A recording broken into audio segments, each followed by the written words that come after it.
On 24th of October, Turkey launched airstrikes targeting Kurdish militant positions in northern Syria and Iraq. Now this followed a terrorist attack on a key defense company in Ankara. The Turkish Ministry of Defense has reported that more than 30 targets were destroyed in the aerial offensive.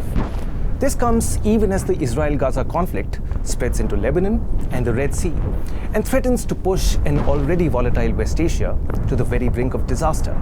The Ankara attack. Why is Turkey striking Syria and Iraq? News9 Plus Decodes.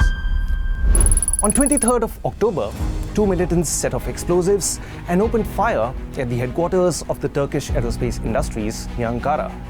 The attack claimed the lives of 5 people and left about 22 injured. The militants, a man and a woman, were killed at the scene by security forces. The attack has drawn immediate condemnation. Turkish authorities have accused the PKK of orchestrating the attack. The Interior Minister Ali Yerlikaya labelled it an act of terror, and President Erdoğan, who's presently attending a BRICS summit in Russia, expressed his outrage. "I condemn this heinous terrorist attack."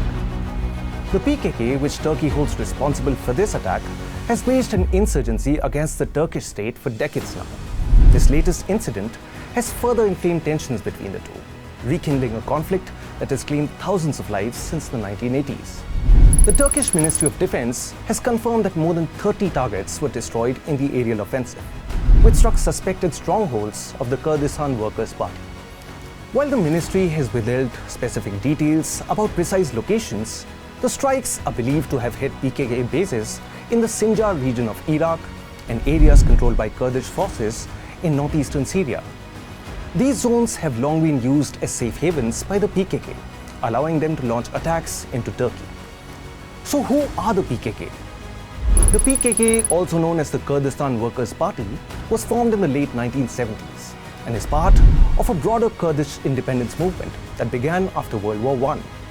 The Kurds are an ethnic group of around 30 million people spread across Turkey, Iraq, Syria, and Iran. They were promised a homeland under the 1920 Treaty of Sevres after the collapse of the Ottoman Empire. However, this promise was never realized when the Treaty of Lausanne in 1923 defined modern Turkey's borders, leaving the Kurds without a state. Since then, the Kurds have been marginalized politically, culturally, and economically in countries where they reside. In Turkey, Kurds faced repression and were denied political representation and cultural rights. This has led to the formation of the PKK, which started its armed insurgency in 1984, initially demanding an independent Kurdish state within Turkey. The conflict peaked in the 1990s, with widespread military operations against the Kurds, displacing hundreds of thousands. Though the PKK eventually shifted its demands to greater autonomy and rights for Kurds, the conflict has continued with over 1,400 Turkish security personnel and nearly 640 civilians killed since 2015. Finally, what are the implications of these hostilities? Turkey's strikes in Iraq and Syria complicate the region's already volatile situation. In Syria, where various factions fight for control in a protracted civil war, Turkey's military incursions challenge the stability of Kurdish-led forces who were instrumental in defeating ISIS. In Iraq, Turkish operations risk straining relations with Baghdad, despite Iraq's recent ban on the PKK.